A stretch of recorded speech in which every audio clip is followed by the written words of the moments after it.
Welcome Aceh Jaya. Cik Bul mau jalan-jalan sebentar ya, kelilingin komplek perkantoran pemerintahan Kabupaten Jaya. Wow, sangat indah dan cantik sekali.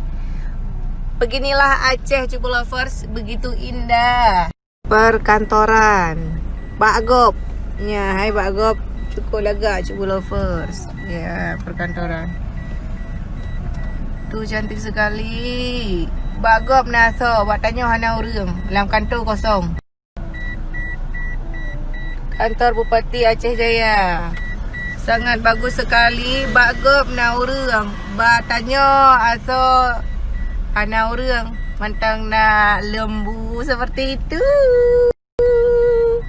Bagop aso tu kapunoh na urang dalam. Jadi kita lagi main-main ke komplek perkantoran di sini, Cik Bul lovers. Ternyata sangat indah. Tidak rugi bangunannya cantik karena di dalam ada isinya. Bagop lagi mah. Dalam kantor na urang. Mbak tanya hana urang yang ada cili mau merut. Tidak apa-apa, tidak apa-apa. Yang penting bangunannya bagus daripada orang yang tidak bagus.